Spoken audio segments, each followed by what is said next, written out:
A step-by-step walkthrough of the Edexcel June 2019 Higher GCSE Maths Paper 1, which is non-calculator. Let's do this.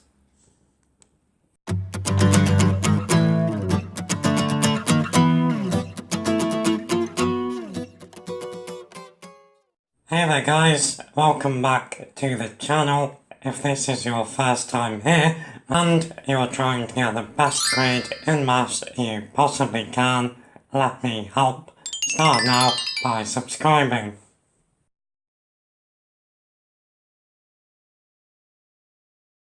Okay, number 1, there are only blue cubes, red cubes and yellow cubes in the box. The table shows the probability of picking at random a blue cube from the box is 0.2. There are the same number of red and yellow cubes in the box. That means their probabilities are the same, but they complete the table. So, probability always adds up to 1, which means we need another 0.8. The probabilities have to be the same, so it's 0.4 in each.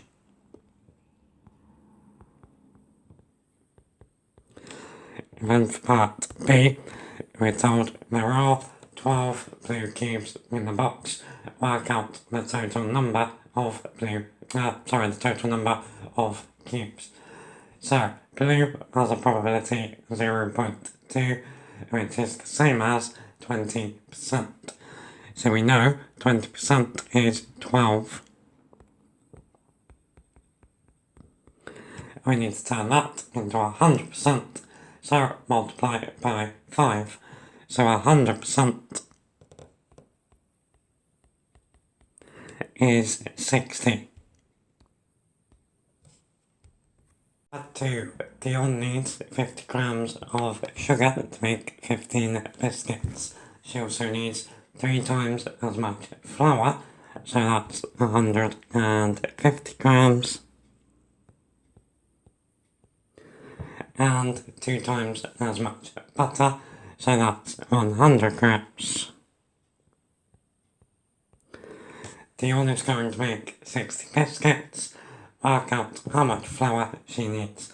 So 60 is 4 lots of 15, so she's going to need 4 times 150 grams, which is 600 grams.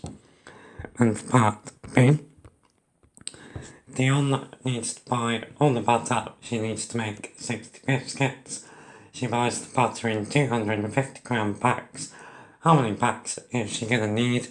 1 won't be enough, 2 will be 500 grams, that will do it, so she needs 2.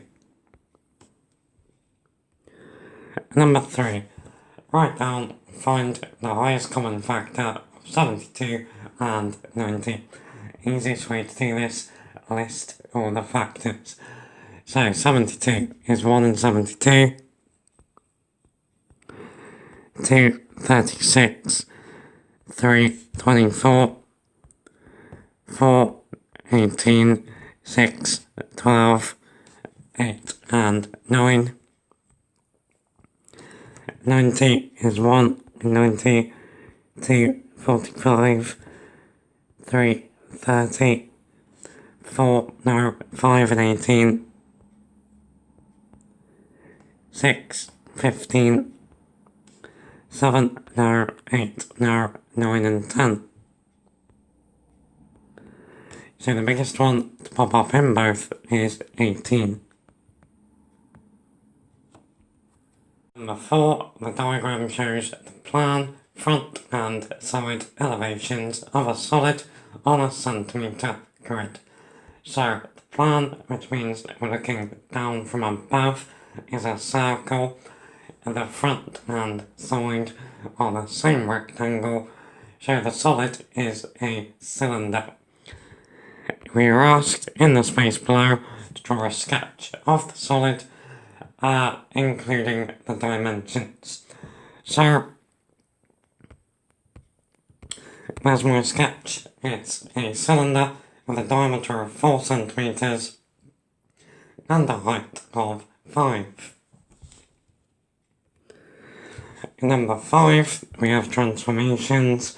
So we are told that shape A can be transformed to shape B by first of all a reflection in the x-axis and then a transformation by the vector C, D. Our job, find the value of C and the value of D. So shape A is this triangle here. So I've reflected that in the x-axis, which gives this blue guy down here.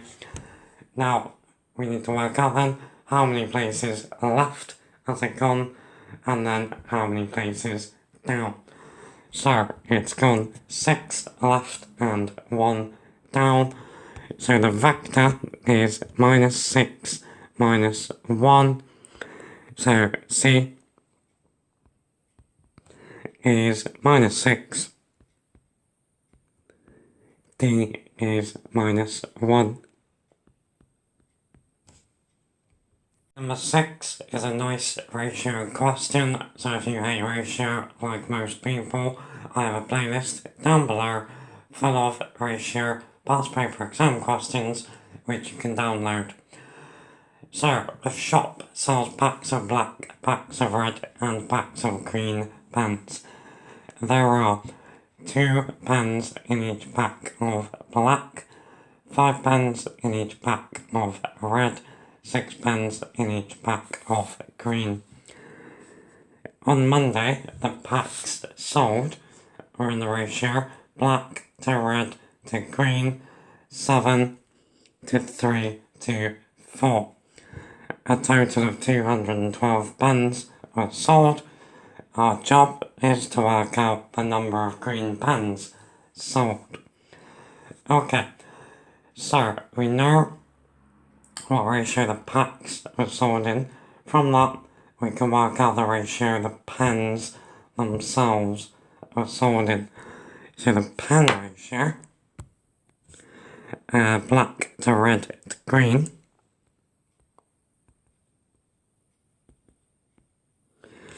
well, we know there are 2 black pens in each pack. In the pack ratio, the black part is 7. 7 times 2 then is 14. For red, 3 times 5 is 15. And for green, 6 times 4 is 24.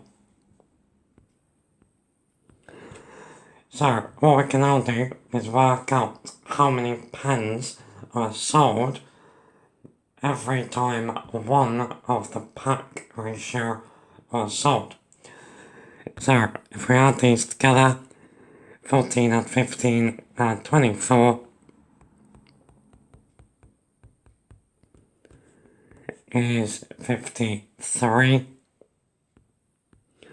So, every time one lot of the pack ratio was sold, 53 pens were sold. We know altogether 212 pens were sold, so 212 divided by 53 is 4. So that means 4 lots of the pack ratio were sold. So, that means then 16 green packs were sold.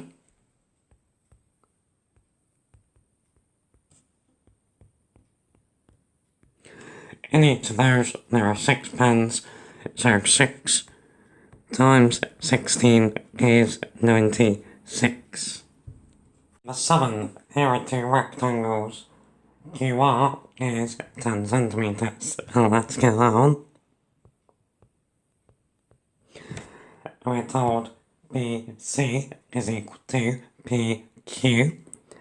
So this length is equal to that length.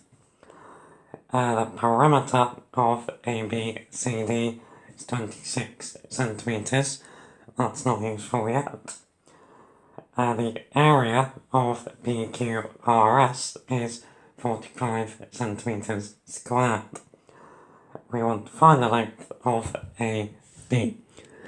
Okay, so because we know the area of PQRS, we can work out the length PQ. That needs to be 4.5.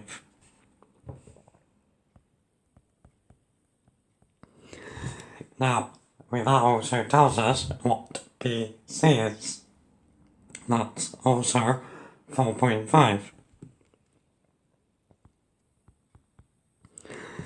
Okay, now then, we also know then that DA is going to be 4.5. Now we were told the perimeter of ABCD is 26 centimetres. So 4.5 at 4.5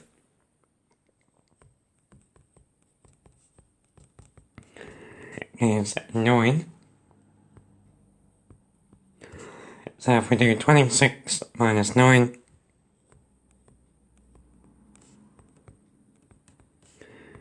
we get 17 centimetres. So that's the total length of both the top and bottom side. So to get AB, we do 17 divided by 2. So AB is 8.5 centimetres.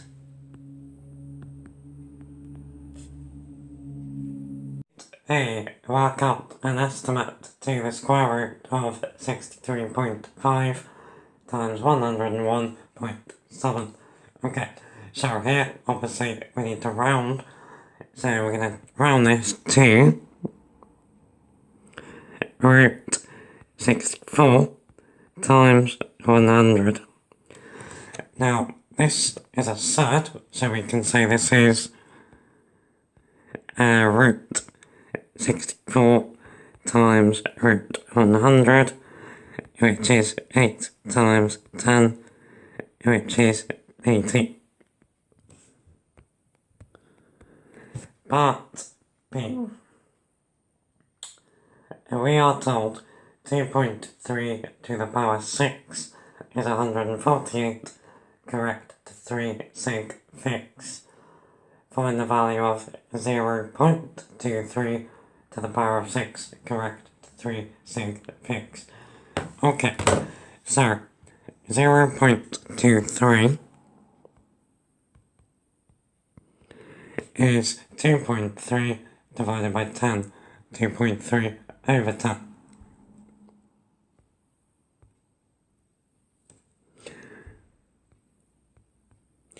Now if we think of that in standard form, it's 2.3 times 10 to the minus 1.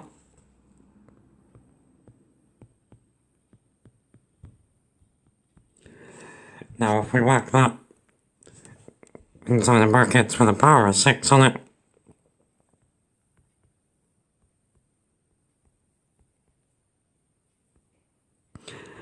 we get 2.3 to the power of 6 times 10 to the minus 6.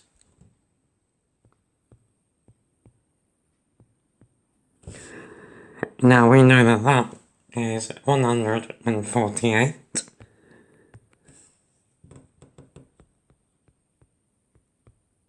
times 10 to the minus 6.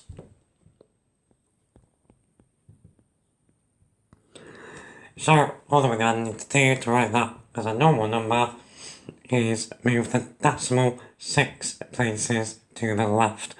So this is going to be 0.000148. Okay, then part C. Find the value of 5 to the minus 2. So I have a whole playlist on indices, including past paper exam questions. It's linked down below. So 5 to the minus 2 means 1 over 5 squared,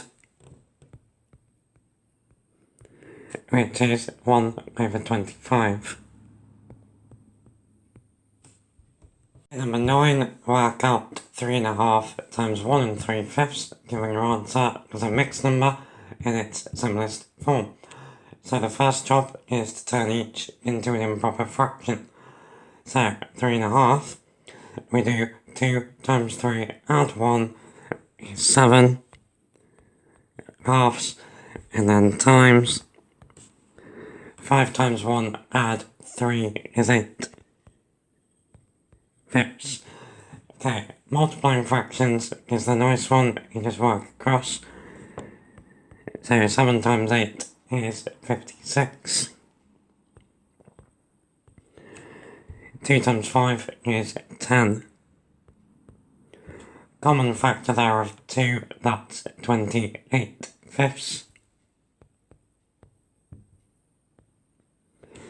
Now 5 goes into 28 5 times with 3 remainder, so it's 5 and 3 fifths. Okay, number 10 is simultaneous equations on a graph. So my simultaneous equations playlist is linked down below. So the graphs with equations 3y add 2x is equal to a half, and 2y minus 3x is equal to minus 113 twelfths have been drawn on the grid below. Using the graphs, find estimates of the solutions of the simultaneous equations of those two. So this probably looks a lot scarier than it is.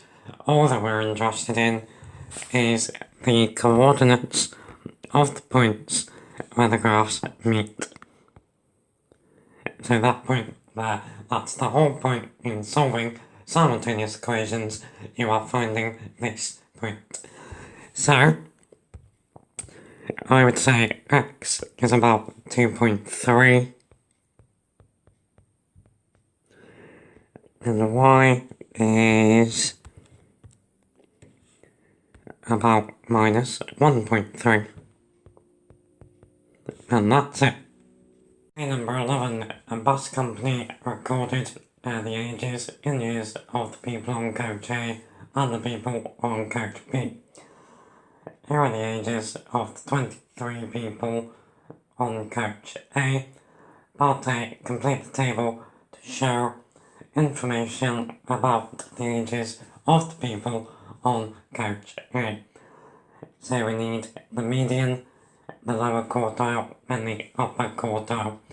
So when you have an odd number of data, like we do here, to find which one should be the median, we add 1 and then divide by 2. So 23 add 1 is 24, divide that by 2, we get 12. So the 12th piece of data is the median. So here, that's going to be 59. Now to find the lower quartile, or which one is the lower quartile, we divide the median number by 2. So 12 divided by 2 is 6. So we want the 6th piece of data. So going in from the top left, we are going to get 53. And then to get the upper quartile, we're going to go 6 in from the top. So starting bottom right, we're going to go 6 in. And that's going to give us 66. Okay. So we're also given the same information about the people on coach B. And part B says, Richard says that the people on coach A are younger than the people on coach B. Is Richard correct? You must give a reason for your answer. So really here, the chap that we would look at is the median. That tells us about the middle value. So the median on coach A is 59. on coach P it's 70, so we would say yes. And this is supported by the fact that median is smaller on coach A. Okay, then for part C, Richard says that people on coach A vary in age more than the people on coach B. Is Richard correct? You must give a reason for your answer. So for this, we'd be thinking more about the range of the ages. So for coach B, the range is 85 to 42, 43. And in coach A, 79 take 41 is 38. So coach A has a smaller range. So for this, we would say no. Actually, the people on coach B have a greater range, so they are more varied. Number 12, here are three spheres, P, Q and R. We're told the volume of Q is 50% more than the volume of P, and the volume of R is 50% more than the volume of Q. We want to find the volume of P as a fraction of the volume of R. Okay, so a question like this is all about making the numbers nice. So, let's say P has a volume of 100.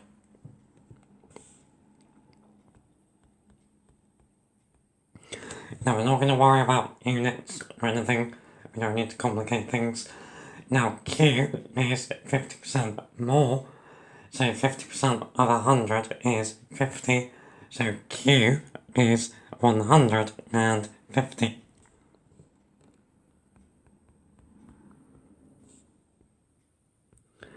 Now R is 50% more than Q. 50% of 150 is 75. Add that on, we get 225. So, we now want the volume of P as a fraction of the volume of R.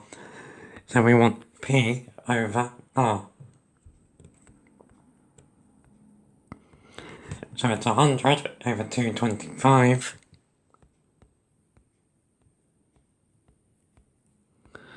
Which has a common factor of 25, so that goes down to 4 notes.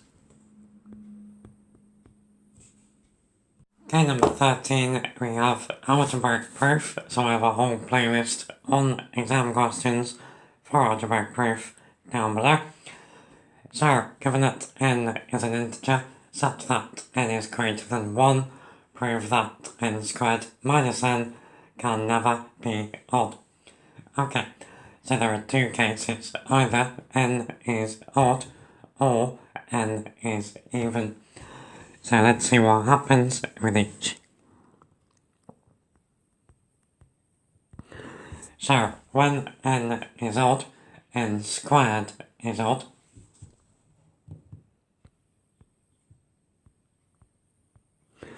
So that then means we have an odd minus an odd.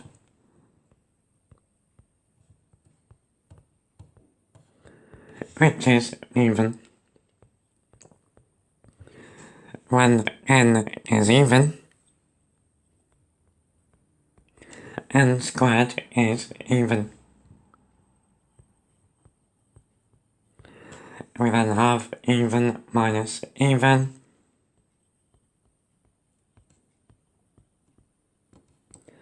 Which is even. So it can only ever be even. Number 14 is exact trig values. So I have a brand new playlist on this, showing you how to work them out if you don't know them, and exam questions. Here we want to find the value of tan 30 times sin 60, give your answer in its simplest form. So tan 30 is root 3 over 3. Sin 60 is root 3 over 2. Multiplying across the top, root 3 is 3. 6 on the bottom, and that is 1/2. Okay, number 15, we have a solid shape made of a cone sat on a hemisphere. The height of the cone is 10 centimeters. The diameter of the cone and the hemisphere is 6 centimeters. We're told the total volume of the shape is k pi centimeters cubed. Our job is to work out k. So basically, we're working out the total volume of this shape. So we're given both the formulas that we need. Both of them rely on the radius. So it's worth noting the radius is 3 centimeters. Okay, let's do the cone first of all then. So the formula for a cone is 1/3 pi r squared h. Now I prefer to write this then as pi times 3 centimeters squared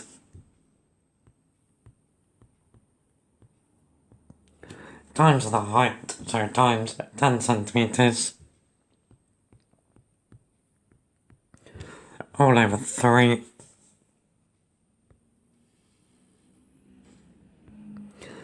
Now 3 squared is 9, so up on top we have 90 centimeters cubed. That's then divided by 3, so that's going to give us 30 pi centimeters cubed.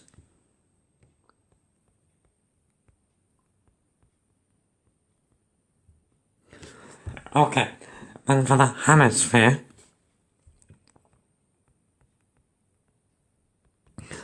so for a sphere, it's 4/3 pi r cubed. The hemisphere is half of that, so it's 2/3 pi r cubed. So the volume of the hemisphere is going to be 2 pi times 3 centimeters all cubed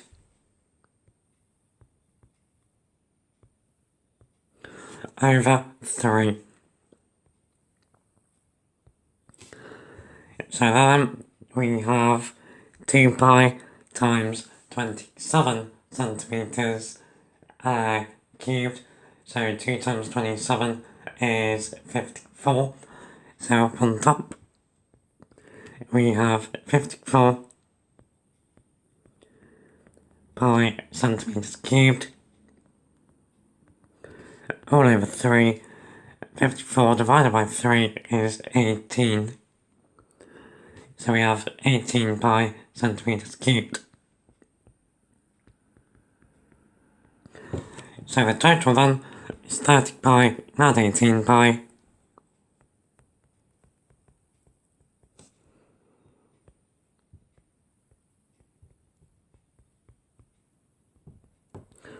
Centimeters cubed,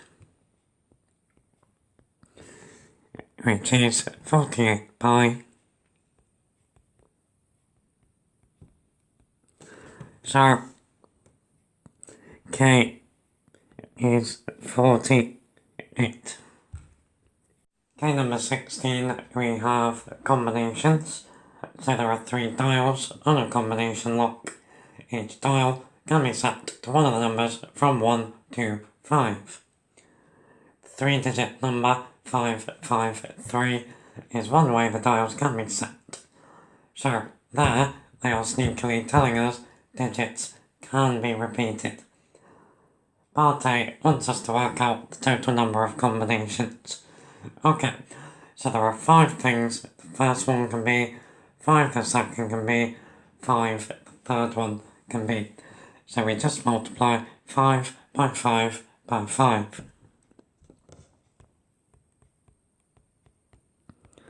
And that's 128. 25. Now for part B, we are asked how many of the possible 3-digit numbers have 3 different digits. Okay, so this time, there's 5 things the first number can be, but then there's only 4 things the second can be, and only 3 things the third can be. So this time we do 5 times 4 times 3, which is 60. Number 17, quite a tricky ratio one, so again we'll have a whole playlist on ratio exam questions linked down below. Given that x squared to 3x add 5 is the same as the ratio 1 to 2, find the possible values of x. So, to find the possible values of x, we're going to need to turn this into an equation. Now what this ratio is telling us is that 3x add 5 is double x squared. So, as an equation, 3x add 5 is equal to 2x squared.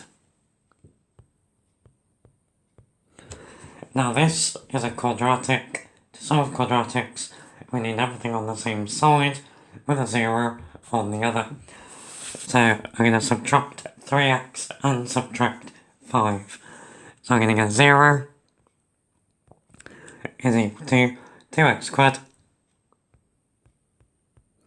minus 3x minus 5.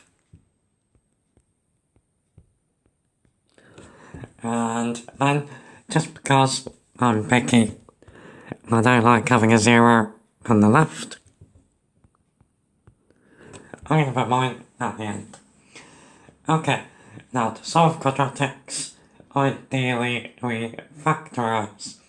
Now given that we have a 2x squared, that means one bracket is going to need 2x.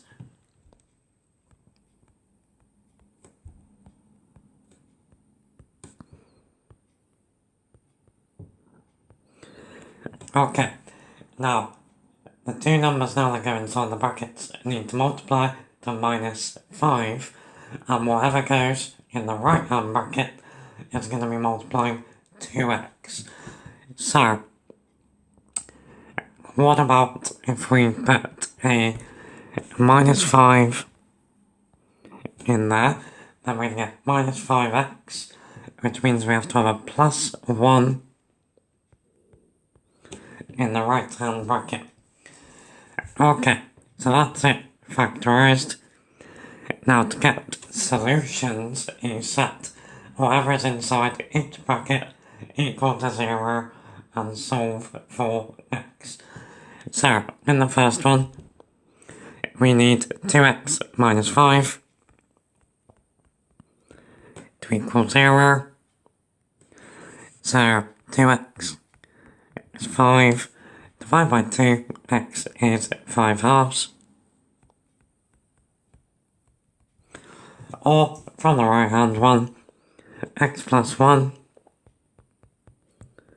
is equal to 0. Subtract the 1, x is minus 1. So those are our two answers.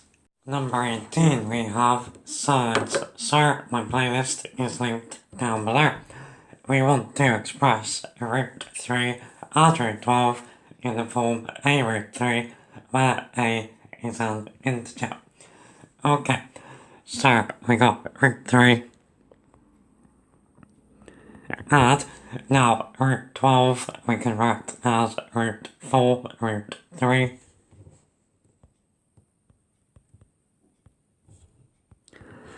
So we got root 3.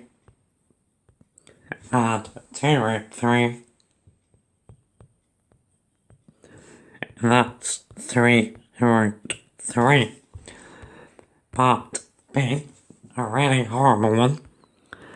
They want us to express 1 over root 3 to the power of 7 in the form root b over c where B and C are integers. Okay, so the first thing I'm going to do is rationalise the denominator. So 1 over root 3. Multiply the top and bottom by root 3. We get root 3 over 3.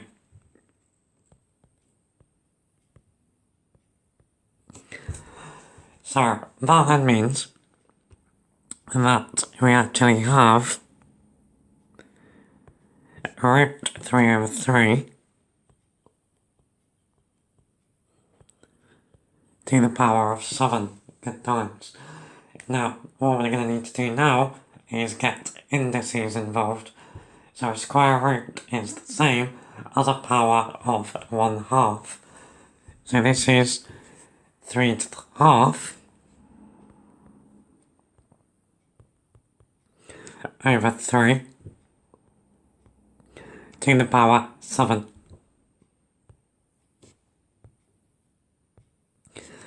Now we're going to let the 7 in, so powers separated by a bracket multiply, so we're going to get 3 to the 7 halves over 3 to the 7. Now up on top we want to pull out whatever whole part of the power we can. So 7 halves is the same as 3 and a half. So we can write the top as 3 to the power 3 times 3 to the power 1/2. By the rules of indices, when you multiply like that, you just add the powers together. And then on the bottom, we have 3 to the power 7. Top and bottom now have a common factor of 3 to the power 3. So we can divide that away. So we have 3 to the half over 3 to the 4. Which finally is root 3 over 81. Number 19, we have completing the square, so given that x squared minus 6x and 1 is equal to x minus a squared minus b bar 1, find the values of a and b. Okay, so to complete the square, we need a single pair of brackets with an x on the inside, a square on the outside. Now you half the coefficient of the x term, so half of minus 6 is minus 3. Now whatever that is, whatever number that is, we square it and take it away on the outside. So for now we've still got the plus 1. Now minus 3 squared is 9, so we subtract 9 on the outside. So we have x minus 3 squared minus 8. Now, be careful here with our a's and b's. Up above we have x minus a inside the bracket. Here we have x minus 3, so a is 3. And on the outside we have minus b, we have minus 8, so b is 8.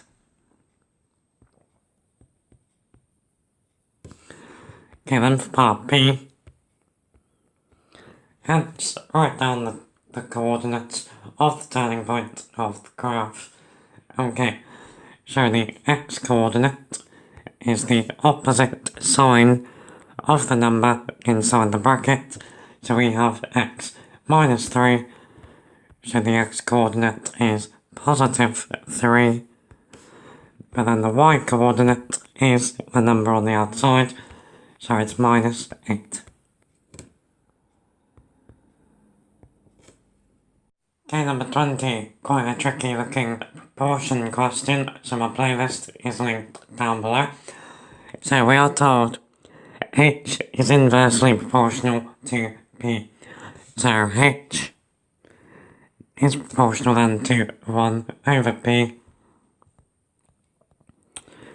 Well, the formula we use is h equals k over p.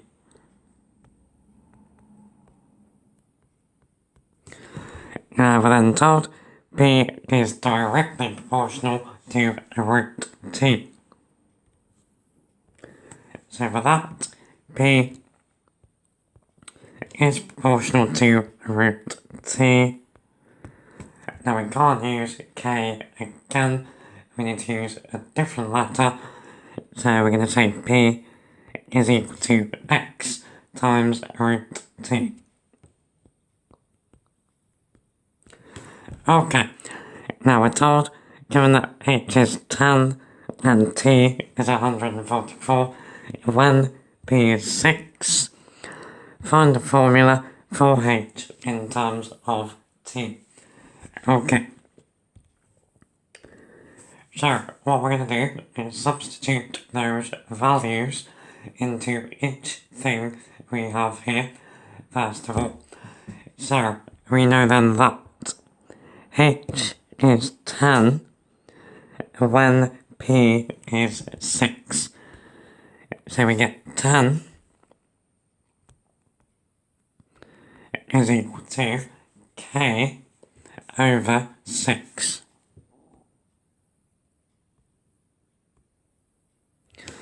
So from that, we get k is 60.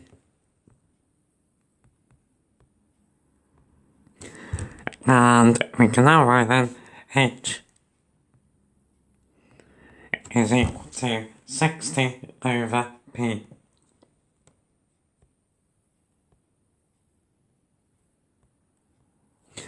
Okay. So now we're going to do the same with p and t. So again we know p is 6. So 6 is equal to x times the square root of 144, which is 12. So 6 is 12x.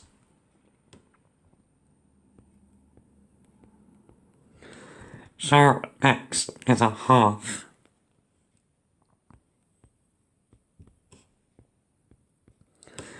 So now we know that p is root t over 2.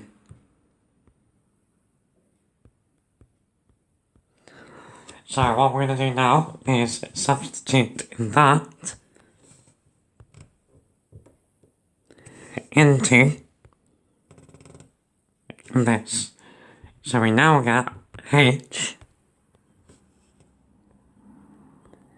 is 60 divided by root t over 2.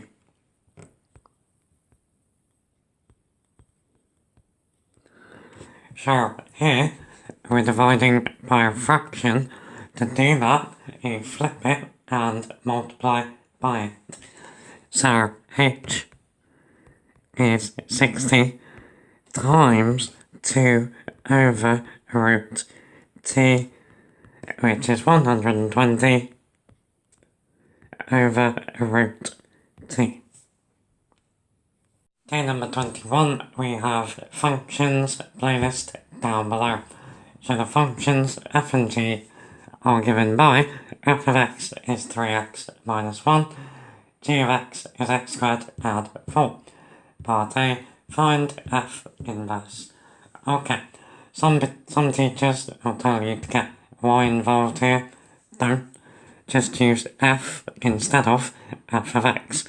So f is 3x minus 1.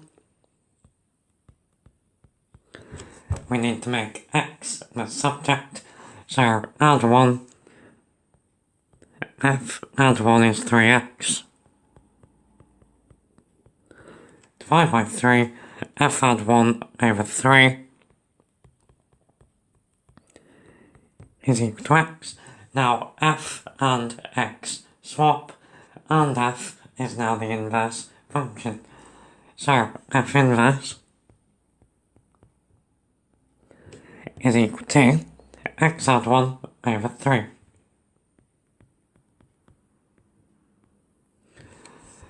Okay, then for part B. Given that f g of x is equal to 2g f of x, show that 15x squared minus 12x minus 1 is equal to 0. Okay, first step, we need to find fg and gf. So fg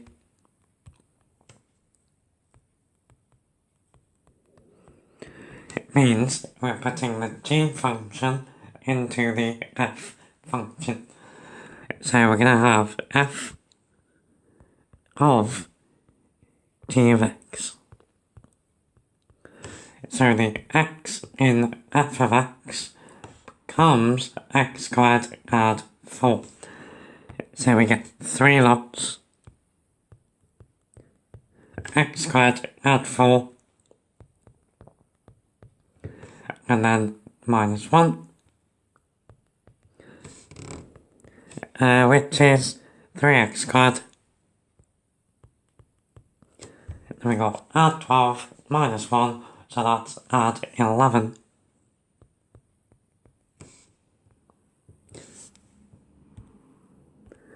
Next, we need to find gf.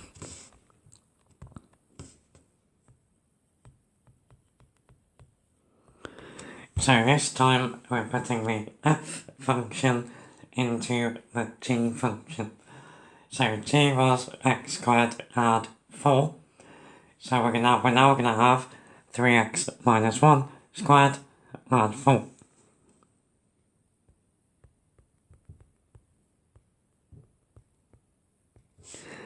Now we need to expand that bracket. So remember, this means 3x minus 1 times 3x minus 1. Make sure you can get 9x squared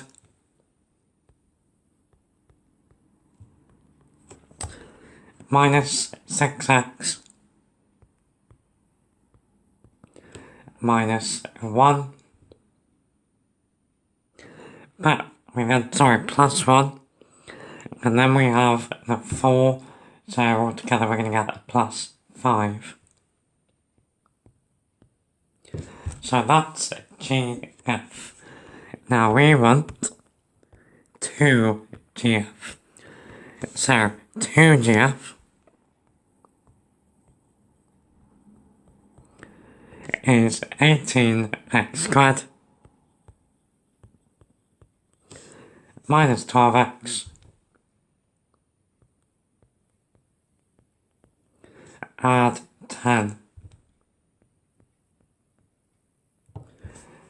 Okay, now let's see what we were told to do.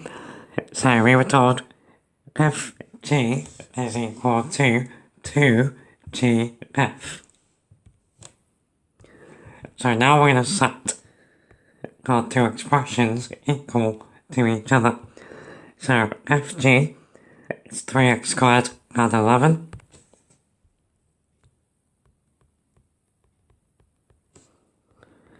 And that is equal to 2gf. So 18x squared minus 12x add 10.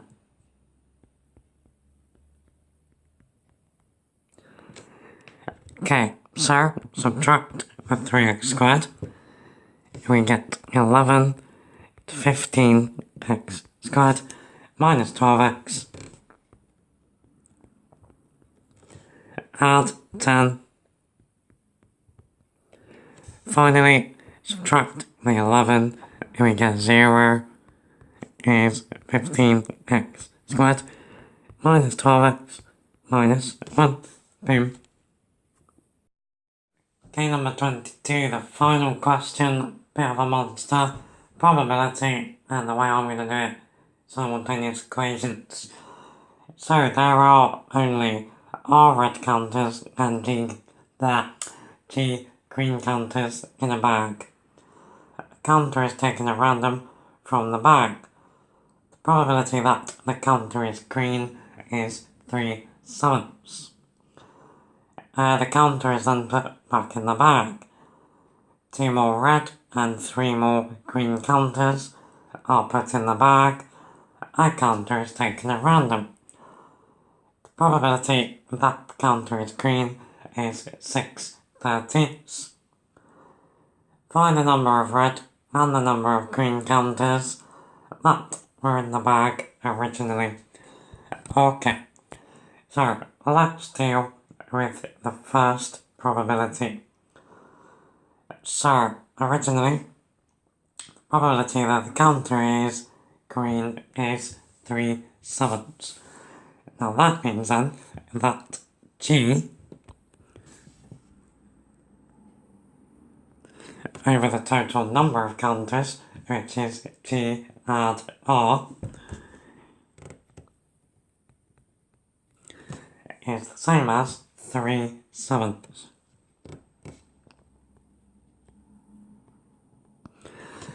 Now, what we can do from that is get rid of the fractions. So I'm going to multiply both sides by 7 and both sides by G add R. So I'm going to end up with 7G is equal to 3G add 3R.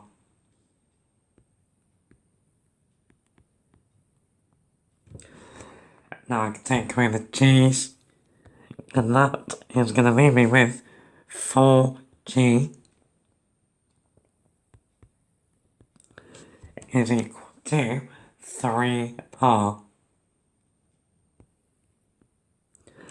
Now I'm going to leave that how it is for now.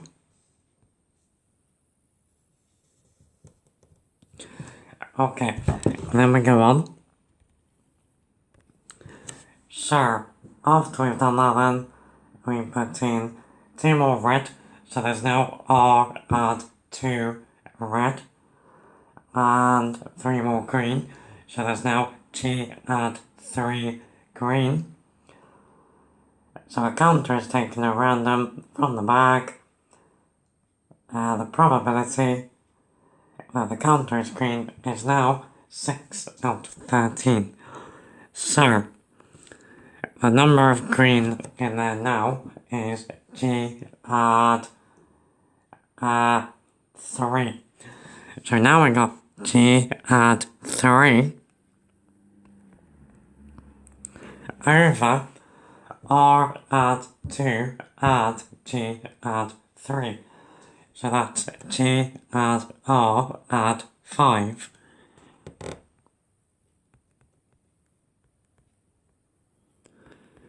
Now we know that that is equal to 6/13.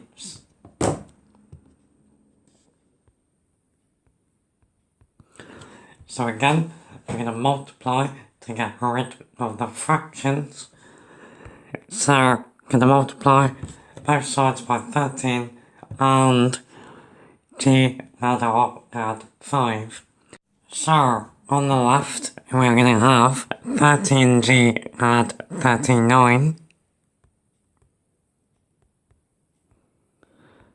And on the right, we're going to have 6G add 6R add 30.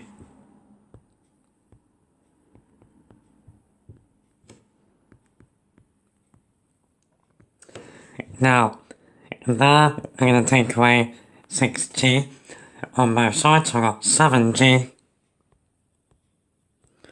add 39 is equal to 6R add 30.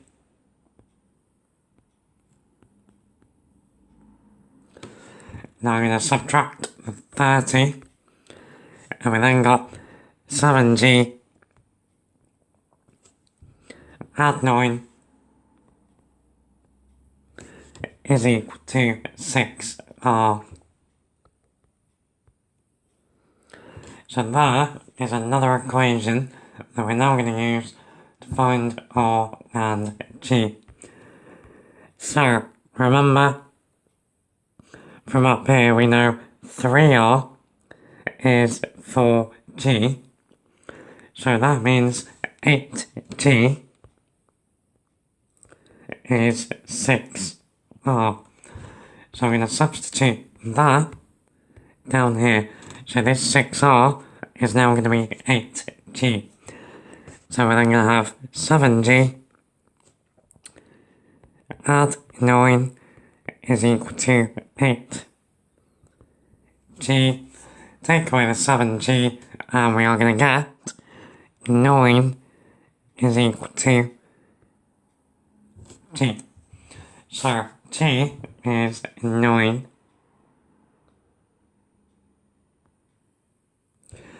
So now that we know that,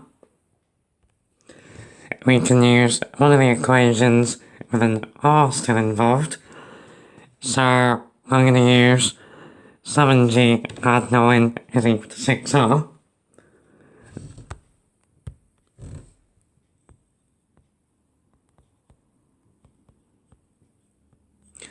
And remember, g is 9. So 7 times 9 is 63. So on the left, we got 63 add 9 is equal to 6r. 63 add 9 is 72. 72 is 6r. Divide through by 6. 12 is equal to r. So the number of red was 12. Boom. Okay then guys, that's the end of that one. So if you found it useful, please do give us a thumbs up, get subscribed to the channel, share with your friends. The other papers are here too, so don't forget to check those out. For now, take it easy, take care.